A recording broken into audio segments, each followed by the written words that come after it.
عليكم ورحمة الله.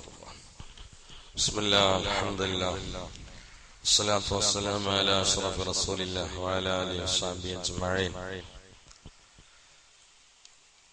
പള്ളിയിലേക്കുള്ള ഖബർസ്ഥാനിന് വേണ്ടി ബഹുമാന്യനായ പൂണക്കാട് ഖാലിദ് എന്ന സഹോദരൻ 7 സെന്റ് സ്ഥലം അദ്ദേഹം വിലക്ക് വാങ്ങിയിട്ട് അതിന്റെ പേപ്പറൊക്കെ ഇന്നലെ എന്റെ അടുത്ത് കൊടുന്നിരുന്നു.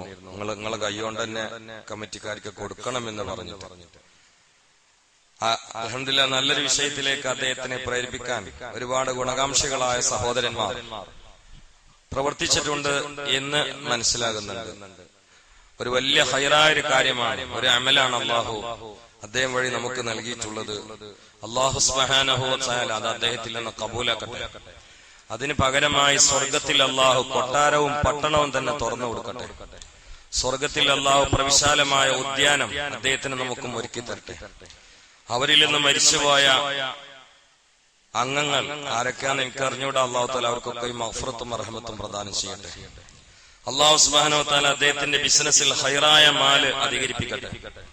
ഹറാമായ മാലിൽ നിന്ന് അവരെയും നമ്മളെയും അല്ലാഹു കാത്തുരക്ഷിക്കട്ടെ. മാതാവിന്റെ പരലോകണത്തിന് വേണ്ടി 2 സ്വർണ്ണ നാണയം, 2 സ്വർണ്ണ മോതിരം പ്രിയപ്പെട്ട റംഷാദിന്റെ ഉമ്മാന്റെ ശരീരത്തിലുണ്ടായിരുന്ന സ്വർണ്ണ മോതിരമാണ്. അത് ഉമ്മാന്റെ പേരിൽ ദുആ ചെയ്യാൻ അദ്ദേഹം കൊണ്ടുവന്നതാണ്. അല്ലാഹു സുബ്ഹാനഹു വ തആല അദ്ദേഹം സ്വീകരിച്ചുകൊണ്ട് അവരുടെ ഉമ്മാക്ക് അല്ലാഹു തആല മഗ്ഫിറത്തും റഹ്മത്തും പ്രദാനം ചെയ്യട്ടെ. ഇവിടെ സുബഹിക്ക് ശേഷം മതപഠന ക്ലാസ് ഉണ്ടാകാറുണ്ട്.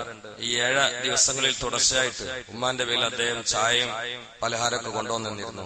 ഒരുപാട് ആളുകൾ അത് കഴിച്ചിട്ടുണ്ടായിരുന്നു. അല്ലാഹു തആല അതിന്റെയൊക്കെ ഗുണം അവർക്ക് എത്തിച്ചു കൊടുക്കട്ടെ. ഈ സ്വർണ്ണമോതിരം ആ മകനും മകളും ഒരുമിച്ച് കൂടി പൊരുത്തപ്പെട്ട് ഉമ്മാന്റെ പേരിൽ ഉമ്മാന്റെ പരലോക ക്ഷേമത്തിന് വേണ്ടി നൽകി എന്നൊരൊറ്റ കാരണത്താൽ വല്ല അദാബും അവരുടെ ഖബറിൽ ഉണ്ടെങ്കിൽ അല്ലാഹു അത് ഒഴിവാക്കി കൊടുക്കട്ടെ. ജീവിതത്തിലും ജോലിയിലും അള്ളാഹുവിന്റെ കാരുണ്യത്തിനും ബറക്കത്തിനും വേണ്ടി പള്ളിയിലേക്ക് 2500 രൂപ, ദർസിലേക്ക് 2500 രൂപ വിദേശത്തുള്ള ഒരു സഹോദരൻ അള്ളാഹു കബൂലാക്കട്ടെ. അവരുടെ ജീവിതത്തിലും തൊഴിലിലും സമയങ്ങളിലും അള്ളാഹു നമ്മളിലും കാരുണ്യം വർഷിക്കുമാറാകട്ടെ. അള്ളാഹു അവന്റെ കാരുണ്യം കൊണ്ട്, സ്നേഹം കൊണ്ട്, സഹായം കൊണ്ട്, അവന്റെ ആനുകൂല്യം കൊണ്ട്, അവന്റെ ബർക്കത്ത് കൊണ്ട് അവരെ നമ്മളെയും പൊതിയട്ടെ. ആഫത്ത് മുസീബത്തിൽ അള്ളാഹു കാത്തുരക്ഷിക്കട്ടെ. പിതാവിന്റെയും ഭാര്യയുടെയും പരലോകണത്തിനും മക്കൾ സ്വാലിഹ്യങ്ങളാവാനും പള്ളിയിലേക്ക് 500 രൂപ അള്ളാഹു കബൂലാക്കട്ടെ. കച്ചവടത്തിൽ ബർക്കത്തിനും ഹലാലായ മുറാദുകൾ ഹാസിലാവാനും 500 രൂപ അള്ളാഹു ഹൈറായ ഹലാലായ കച്ചവടം നൽകട്ടെ, സമ്പത്ത് നൽകട്ടെ, ലാഭം പ്രദാനം ചെയ്യട്ടെ. അസുഖം ശിഫയാവാനും ഈമാനോട് കൂടി ജീവിച്ചു മരിക്കാനും 500 രൂപ അള്ളാഹു അവരുടെയും നമ്മളുടെയും എല്ലാ പ്രയാസങ്ങളും അസുഖങ്ങളും ശിഫയാക്കി ആഖിബത്ത് നന്നായി അള്ളാഹു അവരെ നമ്മയും മരിപ്പിക്കട്ടെ. ബിൻ നബിയിൽ മുസ്തഫ മുഹമ്മദിൻ മകന് ഹൈറായ ജോലി ലഭിക്കാൻ 250 രൂപ അല്ലാഹു ഹൈറായ ജോലി കൊടുക്കട്ടെ. ഈമാനോട് കൂടി ജീവിച്ചു മരിക്കാനും മക്കൾ സ്വാലിഹ്യങ്ങളാവാനും ജോലിയിൽ ബർക്കത്തിന് വേണ്ടി 3,313 939 രൂപ അല്ലാഹു കബൂലാക്കി ബദ്രീങ്ങളുടെ ഹഖ്ഖജ ബർക്കത്ത് കൊണ്ട് അവരുടെയും നമ്മളുടെയും ഈമാൻ ശക്തിപ്പെടുത്തുകയും സ്ഥിരമാക്കി തരികയും മരിക്കുന്ന സമയത്ത് ഈമാനികമായ സമ്പത്തുമായി ഖബറിലേക്ക് യാത്ര പോകാൻ അവസരം നൽകുകയും ചെയ്യട്ടെ.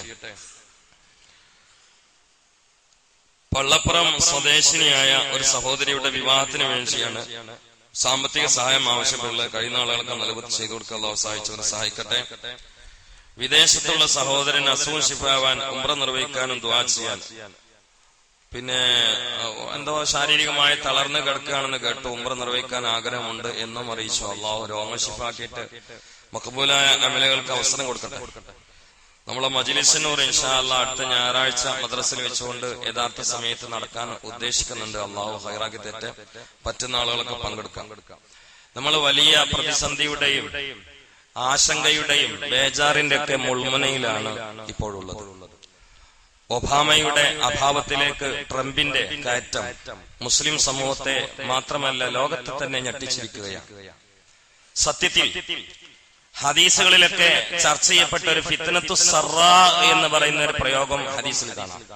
ഫിത്നത്തു സറാ അതിന്റെ ഒരു ആരംഭമാണോ എന്ന് ഫലമായി സംശയിക്കുകയാണ്.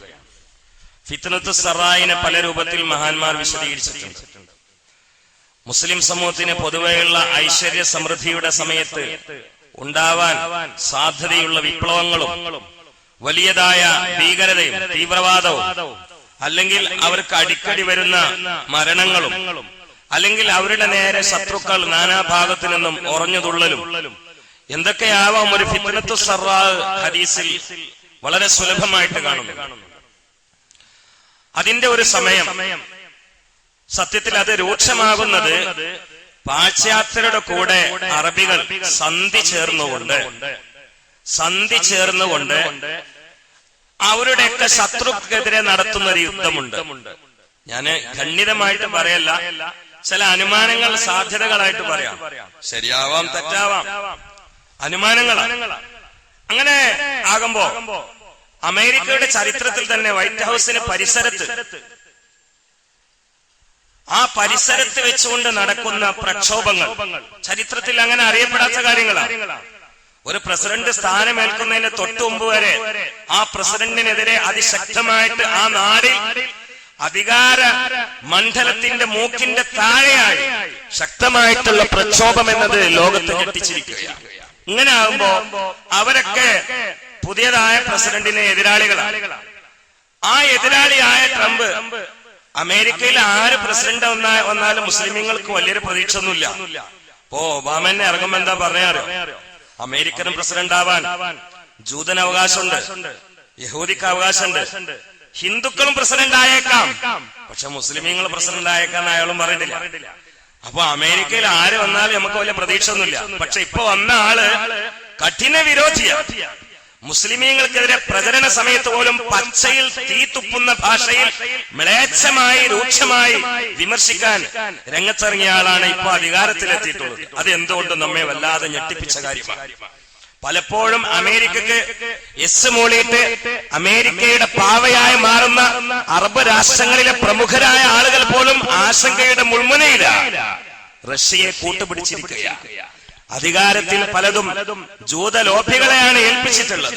പ്രധാനപ്പെട്ട സ്ഥാനങ്ങൾ മൊത്തം അമേരിക്കയിൽ നിന്ന് മുസ്ലിമീങ്ങളെ തുടച്ചു നീക്കാൻ വ്യാജ അജണ്ടയും കപട അജണ്ടയും മെനഞ്ഞുകൊണ്ടിരിക്കുന്ന വ്യക്തിയാണ് ഏൽപ്പിച്ചിട്ടുള്ളത്. അല്ലാഹു സുബ്ഹാനഹു വ തആല കാത്തുരക്ഷിക്കട്ടെ. ഇങ്ങനെ കുറച്ചുകൂടി ഈ സന്ധി മുസ്ലിം രാഷ്ട്ര നേതാക്കളടക്കം ഒക്കെ ആയാലും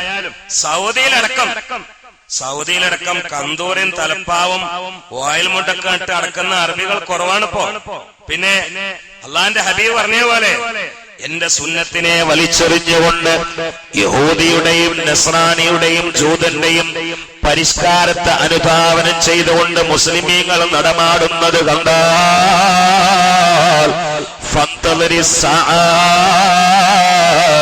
ഖിയാമത്ത് നാള് പ്രതീക്ഷിച്ചോ എന്ന് നബിയുനാ മുഹമ്മദ് മുസ്തഫ സല്ലല്ലാഹു അലൈഹി വസല്ലം പറഞ്ഞിരിക്കുകയാണ്. തലപ്പാവും തൊപ്പിയും ഓയിൽ മുണ്ടും കന്തൂറയും ഒക്കെ ധരിച്ചുകൊണ്ട് നടന്നിരുന്ന അറബികളുടെ തലമുറ കഴിഞ്ഞു പോവുകയാണ്.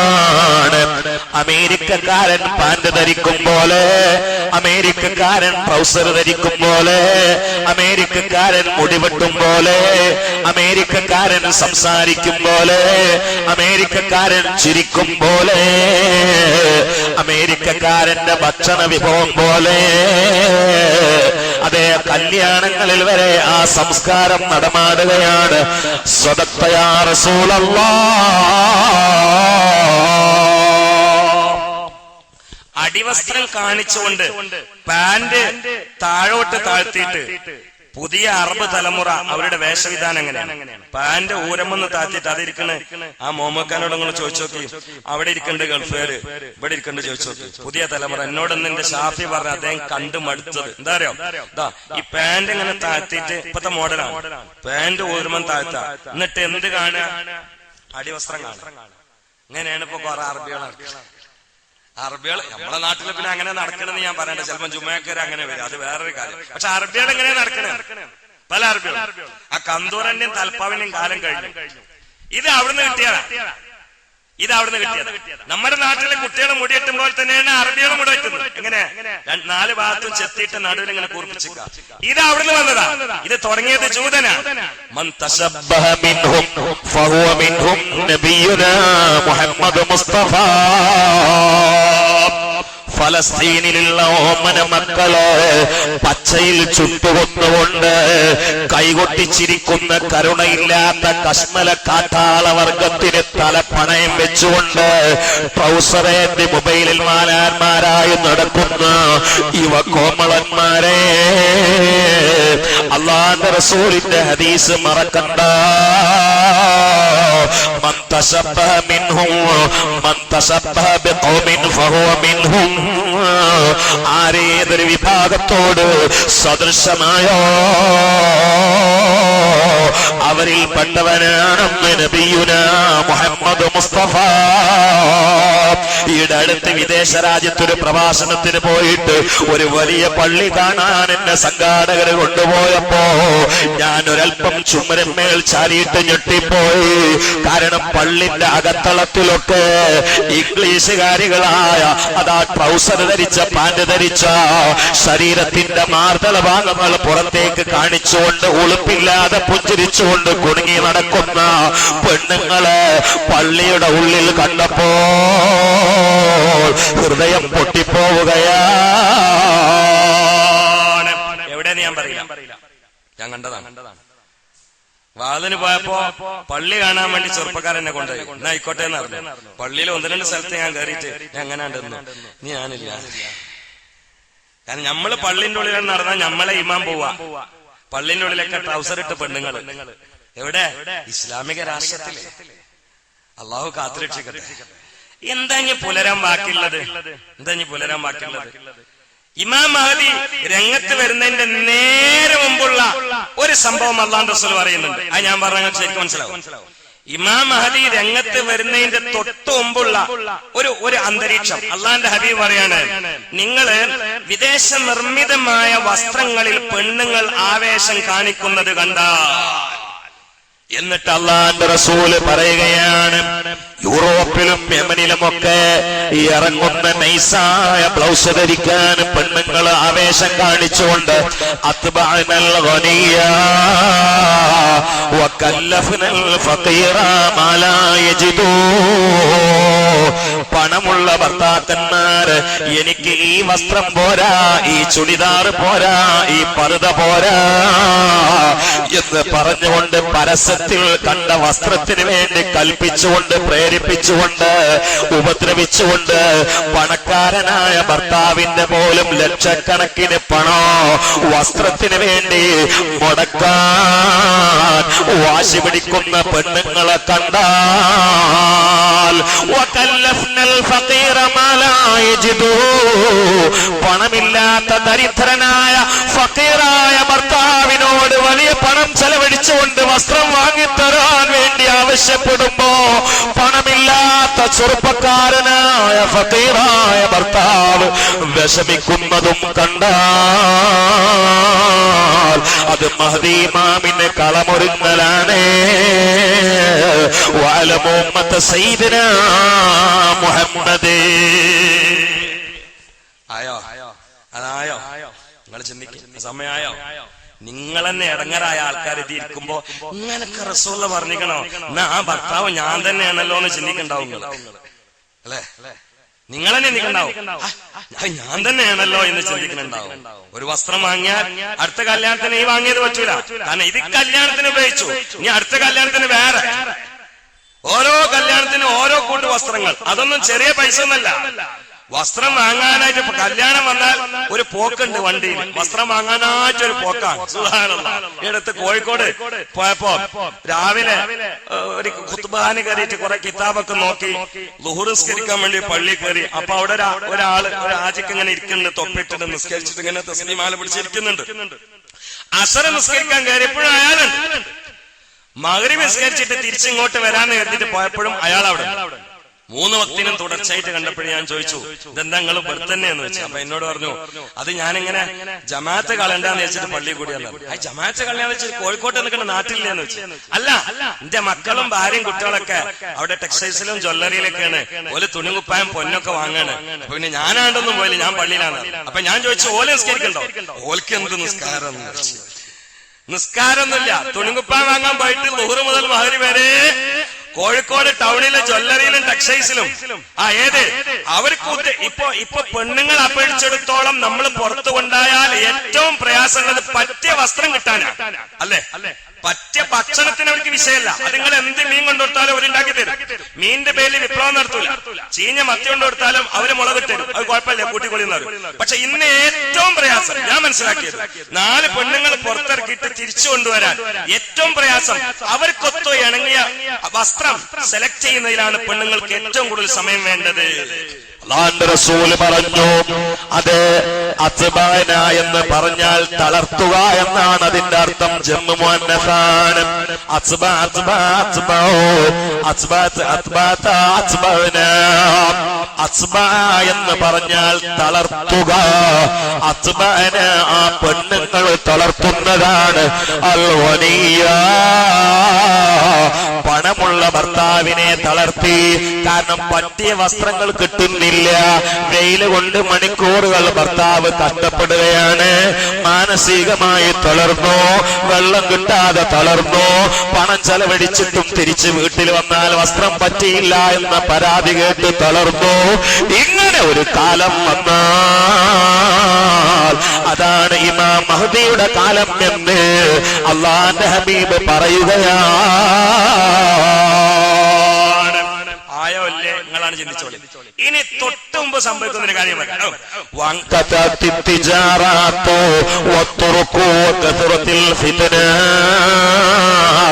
മഹ്ദി ഇമാം വരുന്നതിന് മുമ്പ് സംഭവിക്കുന്ന ലോകവ്യാപകമായ അല്ലെങ്കിൽ ഇസ്ലാമിക രാഷ്ട്രങ്ങളിലെങ്കിലും കൂടുതൽ കണ്ടു തുടങ്ങുന്ന ഒരു പരീക്ഷണോ അത് കച്ചവടം ദിമ്മാകല.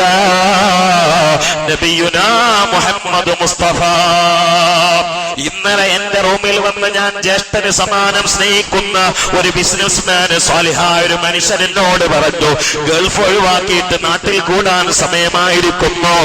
ഇന്ന് എന്റെ പ്രിയങ്കരനായ ഒരു സഹോദരൻ അവിടെ കച്ചവടം നടത്തുന്ന ഞാൻ എന്റെ കുടുംബത്തിലെ അംഗത്തെ പോലെ സ്നേഹിക്കുകയോ സ്വന്തം അനിയനെ പോലെ എന്നെ കാണുകയും ചെയ്യുന്ന ഞാനൊരു കൊരകൊരിച്ചാൽ കാപ്പി കൊണ്ടുവരോ, ഞാൻ കിടന്നാൽ മരുന്ന് കൊണ്ടുവരോ, അങ്ങനെ വളരെ സ്നേഹിക്കുന്ന ഒരു പ്രിയപ്പെട്ട സഹോദരനോട് പറഞ്ഞു, ഗതാ ഗൾഫിലെ ബിസിനസിന്റെ കാലം കഴിഞ്ഞു ഉസ്താദ്. ഇനി പോകുന്നത് ബിസിനസ് ചെയ്യാനല്ല, പടച്ചോനെ തവക്കുലാക്കിയിട്ടാണ്. റബ്ബേ നീ പ്രവാസികൾക്ക് സകല വാതായനങ്ങളും തുറന്നു കൊടുക്കണേ തമ്പുരാനെ. അല്ലാഹുവിന്റെ റസൂല് പറയുകയാ, ഇങ്ങനെ കച്ചവടം ഡിമായ അതിന്റെ വഴികളൊക്കെ ബ്ലോക്കായ വകഫറത്തിൽ ഫിത്ന അധികരിച്ച നീണ്ട ഹദീസിലെ 3 കാരണങ്ങൾ പറഞ്ഞതാണ്. ഇത് 3 ഉണ്ട്. കച്ചവടക്കാർ ഇതിലുണ്ട്. നിങ്ങൾ നോക്കി, ഗൾഫിൽ നല്ല എല്ലായിടത്തും കച്ചവട ഡിമല്ലേ. നമ്മൾ സാധാരണ യാത്രക്ക് പോകുമ്പോ ഹൈവേ റോഡിന്റെ വക്കിൽ വരെ ഇളനീര് കുടിക്കാൻ വേണ്ടി വണ്ടിയിൽ നിന്ന് ഇറങ്ങലുണ്ട്. ഈ ഇളനീര് കച്ചവടം ചെയ്യുന്ന ആൾക്കാർ ചൂടുകാലത്ത് അവരോട് ചോദിക്കാണ്, എങ്ങനെയുണ്ട്? വളരെ മോശാന്ന് പറയും. കച്ചവടം വളരെ ഉഷാറാന്ന് പറയുന്ന ഒരൊറ്റ ആളും ഇന്നില്ല. ഇതിങ്ങനെ വരും. അപ്പൊ കച്ചവടം ഡിമാലൊക്കെ യാമനാളിന്റെ അടയാളാണ്. ഒരു ഭാഗത്ത് കച്ചവടം ഡിമാ, ഫിത്ന അധികരിക്കും, കുട്ടികളൊക്കെ കള്ളിന്റെ പിന്നാലെ പോവാ, ആലിമീങ്ങളൊക്കെ മരിക്കുക. അള്ളാഹു കാത്തുരക്ഷിക്കട്ടെ, അള്ളാഹു കാത്തുരക്ഷിക്കട്ടെ. നിങ്ങൾ ചിന്തിക്കണം, ഞാൻ നിങ്ങളുടെ എന്റെയും കൽബ് തുറക്കാൻ വേണ്ടി ആലിമീങ്ങളുടെ മരണത്തിൽ ഒരു ചെറിയ വിശദീകരണം നടത്തട്ടെ. ഞാനതാ ഓതുന്ന സമയത്താണ് മഹാനായ റഈസുൽ മുഹഖഖീൻ കണ്ണിയത്ത് ഉസ്താദ് വഫാത്തായത്. എനിക്കിപ്പോൾ കൂടുതൽ പ്രായമൊന്നും ആയിട്ടില്ല. അതാ ഓതുന്ന സമയത്ത് കണ്ണിയത്ത് ഉസ്താദ് വഫാത്തായി. അതോടെ കണ്ണിയത്ത് ഉസ്താദിന്റെ അനുസ്മരണ സമ്മേളനം നടക്കുകയായി. അതിലേക്ക് മഹാനായ വലിയുള്ളാഹി ശംസുൽ ഉലമയും പങ്കെടുക്കാറുണ്ട്. കണ്ണിയത്ത് ഉസ്താദിന്റെ സ്മരണിക ഇറങ്ങി ശംസുൽ ഉലമ അതിൽ ലേഖനം എഴുതി. വൈകാതെ CH ഉസ്താദ് വഫാത്താകുന്നു. അപ്പൊ ആളുകൾ അനുസ്മരണ സമ്മേളനം CH ഉസ്താദിന്റെ പേരിലാക്കി. CH ഉസ്താദിന്റെ സ്മരണിക ഇറങ്ങി. അതിൽ വലിയുള്ളാഹി ശംസുൽ ഉലമ ലേഖനം എഴുതി. ശംസുൽ ഉലമ ശംസുലമ CH ഉസ്താദിനെ കുറിച്ച് എഴുതിയിട്ടുള്ള ലേഖനം ഇന്നും ഞാൻ ഓർക്കുന്നുണ്ട്. എന്റെ പ്രിയങ്കരനായ സുഹൃത്ത് CH ഐദ്രോസ് മുസ്ലിയാർ അള്ളാന്റെ ഔലിയാക്കളിൽ ഒരു വലിയാണ് എന്ന് CH ഉസ്താദിനെ കുറിച്ച് ശംസുലമ ലേഖനം എഴുതിയിരുന്നു. വൈകാതെ KK ഉസ്താദ് വഫാത്താകുന്നു. എല്ലാവരും അനുസ്മരണ സമ്മേളനം KK ഉസ്താദിന്റെ പേരിലാക്കുന്നു. വൈകാതെ ശംസുലമ വഫാത്താകുന്നു. അനുസ്മരണ സമ്മേളനം ശംസുലമയുടെ പേരിലാക്കുന്നു. വൈകാതെ മഹാനായ KV ഉസ്താദ് വഫാത്താകുന്നു. അനുസ്മരണ സമ്മേളനം KV ഉസ്താദിന്റെ പേരിലാകുന്നു. വൈകാതെ മഹാനായ നാട്ടിക ഉസ്താദ് വഫാത്താകുന്നു. അനുസ്മരണ സമ്മേളനം നാട്ടിക ഉസ്താദിന്റെ പേരിലാകുന്നു. വൈകാതെ KT ഉസ്താദ് വഫാത്തായി സയ്യിദ് ഉമർലി ശിഹാബ് തങ്ങൾ വഫാത്താകുന്നു. അനുസ്മരണ സമ്മേളനം ഉമർലി ശിഹാബ് തങ്ങളുടെ പേരിലാക്കുന്നു. വൈകാതെ KT ഉസ്താദ് വഫാത്താകുന്നു. അനുസ്മരണ സമ്മേളനം KT ഉസ്താദിന്റെ പേരിലാക്കുന്നു.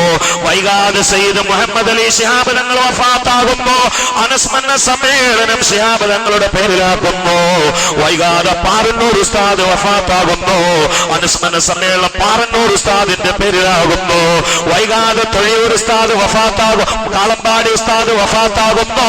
അനുസ്മരണ സമ്മേളനം കാളമ്പാടി ഉസ്താദിന്റെ പേരിലാകുന്നു. വൈകാതെ തൊഴിയൂർ ഉസ്താദ് വഫാത്താകുന്നു. അനുസ്മരണ സമ്മേളനം തൊഴിയൂർ ഉസ്താദിന്റെ പേരിലാകുന്നു.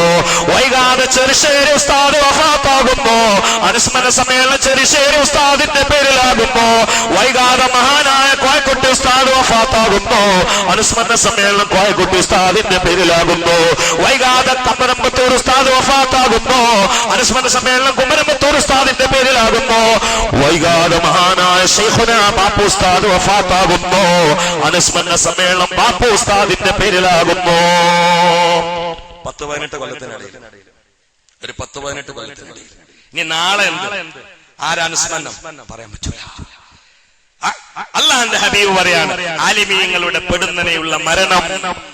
പിന്നെന്താ, സമൂഹത്തിന് ദിശാബോധം നൽകാൻ നിയന്ത്രിക്കാൻ ആളില്ല, ഡ്രൈവർ ഇല്ലാതായാൽ വണ്ടിക്ക് നിയന്ത്രണം വിടൂലേ, സമൂഹം കണ്ട് നിയന്ത്രണം വിടും. എന്നിട്ട് അല്ലാഹു റസൂൽ പറഞ്ഞൊരു വാക്കുണ്ട്, അവിടെ കേട്ടോളെ, അത് ചെറുപ്പക്കാരൊക്കെ നോട്ട് ചെയ്തോളെ. എന്താ അറിയോ?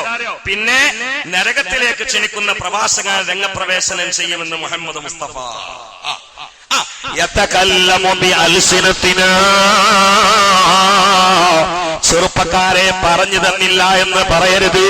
അല്ലാഹുവിന്റെ റസൂൽ വിശദീകരിക്കുകയാ, ജഹന്നമിലേക്കുള്ള പ്രബോധകന്മാർ പ്രവാസകന്മാർ രംഗത്ത് വരുന്നതാണ്. യതകല്ലമു ബിഅൽസിനതിനാ, നമ്മുടെ ഭാഷ കൊണ്ട് തന്നെയാ അവർ സംസാരിക്കല്. അറബ് സാഹിത്യം പറയുന്നതാ, ആയത്തോടെ പ്രസംഗിക്കുന്നതാ, ഹദീസോടെ പ്രസംഗിക്കുന്നതാ. ആ പ്രഭാഷണം കേട്ടുകൊണ്ട് ആരെങ്കിലും അങ്ങനെയുള്ള സംഘാടകരുടെ പിന്നാലെ നടന്നാൽ അവർ ഇവരെ നരകത്തിലെത്തിക്കുന്നതാ. നബിയുനാ മുഹമ്മദ് മുസ്തഫ. മഹാന്മാരെ കുറ്റം പറയാൻ വേണ്ടി ആയത്തോതുന്നവരില്ലേ, CM വലിയുള്ളാഹിനെ പരിഹസിക്കാൻ വേണ്ടി പാതിരാത്രിയിൽ വേദി കിട്ടുന്നവരില്ലേ, ഔലിയാക്കളിൽ പടച്ചവനെ പ്രേമിച്ചുകൊണ്ട് ബുദ്ധി നഷ്ടപ്പെട്ട മഹാന്മാരെ പരിഹസിക്കാൻ മൈക്ക് കെട്ടി മത്സരിക്കുന്നവരില്ലേ, കൊല്ലങ്ങളോളം ഒന്നിച്ചുകൊണ്ട് തൗഹീദ് ചർച്ച ചെയ്തിട്ട് പരിഹാരമായില്ല, 60 കൊല്ലത്തോളം ഒന്നിച്ചുകൊണ്ട് തൗഹീദ് ചർച്ച ചെയ്ത് പരിഹാരമായില്ല, 15 കൊല്ലം ഭിന്നിച്ച് ചർച്ച ചെയ്ത് പരിഹാരമായില്ല, ഇപ്പൊ പിന്നെയും ഒന്നിച്ചു എന്ന് പറയുന്നു. എന്നിട്ടും തൗഹീദും ശിർക്കും ഖണ്ഡിതമായ തീരുമാനമായില്ല. അനുയായികളെ ഹാലിലേക്ക് വിളിച്ചു കൂട്ടിയിട്ട് ഇത് തൗഹീദാന്ന് അഭിപ്രായമുള്ളവർ കൈപ്പൊക്കുക, അങ്ങനെ കൈപ്പൊക്കി. ഇത് ശിർക്കാന്ന് അഭിപ്രായമുള്ളവർ കൈപ്പൊക്കുക, അങ്ങനെ കൈപ്പൊക്കി.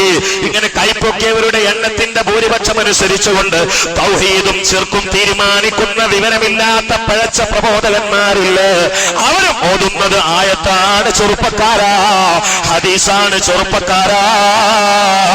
ഇങ്ങനെയുള്ള കമ്പനി അവസാന കാലത്ത് പ്രത്യക്ഷപ്പെടുമെന്ന് നേതാവായ മുഹമ്മദ് മുസ്തഫ. ഉസ്താദെ, അവരും ഓടുന്നത് ആയത്തല്ലേ, അവരും പറയുന്നത് ഹദീസല്ലേ എന്ന് ചെറുപ്പക്കാര് പറയും. കാരണോ, യതകല്ലമു ബിഅൽസിനതിനാ, നമ്മുടെ പ്രമാണം തന്നെയാണ് അവരും ചർച്ചക്കെടുക്കുന്നത്. ബൈബിൾ ഉദ്ധരിച്ചുകൊണ്ട് പ്രസംഗിച്ചാൽ മുസ്ലിമീങ്ങളെ കിട്ടൂല, രാമായണം പറഞ്ഞുകൊണ്ട് പ്രസംഗിച്ചാൽ മുസ്ലിമീങ്ങളെ കിട്ടൂല, ഋഗ്വേദം ഉദ്ധരിച്ചാൽ മുസ്ലിമിനെ കിട്ടൂല. ബാത്തിൽ ചെലവഴിക്കാൻ, വലാലത്ത് പ്രചരിപ്പിക്കാൻ, ഹദീസ് കട്ട് വായിക്കുന്നവരില്ലേ, കിതാബ് മുടങ്ങി വായിക്കുന്നവരില്ലേ, ദുർവ്യാഖ്യാനം കൊണ്ട് പ്രഭാഷണ വേദിയെ പിടിച്ചടക്കാൻ ശ്രമിക്കുന്ന വായാടികളില്ലേ, അല്ലാഹുവിന്റെ റസൂല് പറയുകയാ, ആർക്കെങ്കിലും അവർക്ക് ഉത്തരം കൊടുക്കേണ്ടി വന്നാൽ ഇവരവരെ നരകത്തിലെത്തിക്കുന്നതാ നബിയുനാ മുഹമ്മദ് മുസ്തഫ. അള്ളാഹു കാത്തുരക്ഷിക്കട്ടെ. അവരാരാണ് ഏതാന്ന് ഞാൻ പറയുന്നില്ല. അള്ളാഹു കാത്തുരക്ഷിക്കട്ടെ. അള്ളാഹു നമ്മളെ കാത്തുരക്ഷിക്കട്ടെ. ഞാൻ പറയുന്നത് ഏകദേശം എല്ലാം റെഡിയാണ്. ഏകദേശം എല്ലാം റെഡിയാണ്. നമ്മളെ കാര്യം നോക്കിയിട്ട് ചെയ്തു പോയ തെറ്റുകളിൽ മാപ്പ് പറഞ്ഞ് അള്ളാന്റെ പൊരുത്തത്തിന് വേണ്ടി അള്ളാഹു പൊരുത്തപ്പെട്ട മഹാന്മാരുടെ കൂടെ ഉറച്ചു നിന്നുകൊണ്ട് ജീവിച്ചാൽ അൽഹംദുലില്ലാഹ് രക്ഷപ്പെട്ടു. മഹദി ഇമാം എന്റെ ഒരു കണക്കുകൂട്ടലൊക്കെ ഞാൻ പറഞ്ഞാൽ പിന്നെ ഞാൻ പെട്ടുപോകും. ഈ ട്രംപ് ഭരണത്തിൽ ഇറങ്ങുന്നതിന് മുമ്പായിട്ടൊക്കെ വലിയ യുദ്ധം നടക്കുമോ എന്ന് ഞാനിങ്ങനെ മനസ്സിൽ കാണുന്നു. അള്ളാഹു കാത്തുരക്ഷിക്കട്ടെ. ഇപ്പത്തെ ഈ പോക്ക് ഏകദേശം അങ്ങനത്തെ. റഷ്യനെ കൂട്ടുപിടിച്ചു, ഉത്തരവാദിത്തപ്പെട്ട ഉയർന്ന ജോലികളൊക്കെ ജൂതന്മാർക്ക് കൊടുത്തു. അവന് പറഞ്ഞ് ജനുവരി 20 ഞാൻ കാണിച്ചു തരാമെന്നും പറഞ്ഞു. ഫലസ്തീനികൾക്ക് അനുകൂലമായിട്ട് ലോകത്ത് ആദ്യമായിട്ടൊരു ഒരു പ്രഖ്യാപനം നടന്നപ്പോ പറഞ്ഞു, അതൊക്കെ ജനുവരി 20 നമ്മൾ കാണിച്ചു കൊടുക്കാം എന്ന് പറഞ്ഞാൽ മുസ്ലിമീങ്ങളെ നശിപ്പിക്കാൻ വേണ്ടിയുള്ള അജണ്ട സ്വകാര്യമായിട്ട് ഇപ്പോൾ തന്നെ മെനഞ്ഞു തുടങ്ങി, നെയ്തുണ്ടാക്കി എന്ന് വേണം ഫലമായിട്ട് സംശയിക്കാൻ. അള്ളാഹു കാത്തുരക്ഷിക്കട്ടെ. അവിടെ ട്രംപ്, ഇവിടെ മോഡി, എന്തൊക്കെ കഴിഞ്ഞ് പായി പോകുന്നറിയില്ല. ഇന്ത്യ ചെയ്താലും പ്രത്യക്ഷത്തിൽ വലിയ വിരോധമൊന്നും കാണുന്നില്ല. കാരണം കേന്ദ്രത്തിലൊക്കെ ഏകദേശം 2 ഒത്ത ആളുകളെ നിൽക്കണം. അതുകൊണ്ടാണ് പ്രത്യക്ഷത്തിൽ. പക്ഷെ എന്തൊക്കെ സംഭവിക്കാന്ന് പറയാൻ പറ്റില്ല. പക്ഷെ എല്ലാ അറബ് രാഷ്ട്രങ്ങൾക്കും ബേജാറ് തുടങ്ങിയിട്ടുണ്ട്. ആ ബേജാറ് നല്ലതിനാണെങ്കിൽ നല്ലതാണ്. കാര്യങ്ങളൊക്കെ വലിയ അപകടത്തിലേക്കാണ്.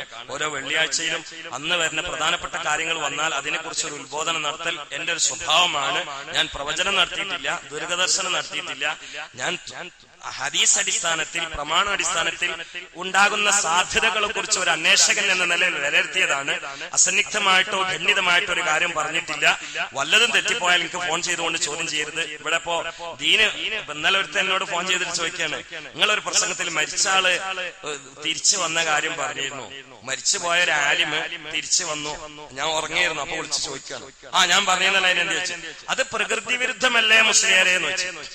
ആരാ ചോദിക്കണ? നീണ്ട താടിയുള്ള നെറ്റത്ത് മുദ്രയുള്ള ആള്. അത് ഈ ചോദ്യം യുക്തിവാദികളുടെ ചോദ്യമാണ്. മരിച്ചുപോയ ആള് തിരിച്ചു വരിക എന്നുള്ളത് പ്രകൃതി വിരുദ്ധല്ലേ? എന്താണ് പ്രകൃതിയിൽ അങ്ങനെ നടക്കാൻ പാടില്ലല്ലോ. ഏതെങ്കിലും ഒരു കിതാബ് വായിച്ചിങ്ങനെ തർക്കം. അപ്പൊ ഞാൻ പറഞ്ഞു, ഈ ജാഹിലാൻ ഇന്നേറ്റ് സംസാരിച്ചിട്ട് കാര്യമില്ല. കാരണം ഡ്രൈവിങ്ങിനെ കുറിച്ച് ചർച്ച ചെയ്യണമെങ്കിൽ ഡ്രൈവിംഗ് അറിയണ്ടേ, തേങ്ങയുടെ ആളെ കുറിച്ച് ചർച്ച ചെയ്യണമെങ്കിൽ തെങ്ങുമെന്ന് കയറി പരിചയം വേണ്ട, കച്ചവടത്തിനെ കുറിച്ച് ചർച്ച ചെയ്യണമെങ്കിൽ എനിക്കതിനെ കുറിച്ച് അറിയണ്ടേ, പർബച്ചോടാണെങ്കിൽ അതിന്റെ കാര്യം എനിക്ക് അറിയണ്ടേ. നമുക്ക് തീരെ പരിചയമില്ലാത്ത ഒരു വിഷയത്തിൽ എന്തെങ്കിലും പറയാൻ വേണ്ടി തലപൊക്കുന്ന നീർക്കോലിയോട് നമ്മൾ വെറുതെ അക്ഷരങ്ങൾ ചെലവഴിച്ചിട്ട് സമയം പോക്കണോ എന്ന അർത്ഥത്തിൽ ഞാൻ പറഞ്ഞു. ആ സമയത്ത് ഞാൻ പറഞ്ഞു, പ്രകൃതി വിരുദ്ധാണെങ്കിൽ ബൈത്തുൽ മുഖദ്ദസിൽ മരിച്ചുപോയ അമ്പിയാക്കളൊക്കെ മുഹമ്മദ് നബിന്റെ ബാക്കിൽ നിൽക്കാൻ വന്നില്ലേന്ന് വെച്ചു. എനിക്കിപ്പോ ചോദിക്കാനുള്ളപ്പോ അതല്ല, അതല്ല പ്രമാണം. പ്രകൃതി വിരുദ്ധാണെങ്കിൽ ബൈത്തുൽ മുഖദ്ദസിൽ റസൂലുള്ളാഹി സ്വല്ലല്ലാഹു അലൈഹി വസല്ലം മിഅ്റാജിന് പോകുമ്പോ മുഹമ്മദ് നബി സ്വല്ലല്ലാഹു അലൈഹി വസല്ലം ഇമാമത്ത് നിസ്കരിച്ചപ്പോ നേരെ ബാക്കിൽ ഇബ്രാഹിം നബി, നേരെ ബാക്കിൽ മൂസാ നബി, നേരെ ബാക്കിൽ ഈസാ നബി. ഈസാ നബി വഫാത്തായിട്ടില്ല എന്ന് കൂട്ട ആകാശത്ത് ഇറങ്ങിയെന്നാണ്. പക്ഷെ ഇബ്രാഹിം നബി വഫാത്തായിട്ടില്ലേ, മൂസാ നബി വഫാത്തായിട്ടില്ലേ, അവരൊക്കെ ബാക്കിൽ. ഇത് പ്രകൃതി വിരുദ്ധാന്ന് വെച്ചു. അപ്പൊ എന്നറിയാം, എന്തെങ്കിലും അള്ളാന്റെ റസൂൽ ഭൂമിയിൽ നിന്ന് സൂര്യനെ പിളർത്തിയിലെ വിരല് കൊണ്ടിട്ട് ആ പ്രകൃതി വിരുദ്ധല്ലേ? മൂസാ നബി വടികൊണ്ട് അടിച്ചിട്ട് കടലിനെ പിളർത്തിയിലെ പ്രകൃതി വിരുദ്ധല്ലേ?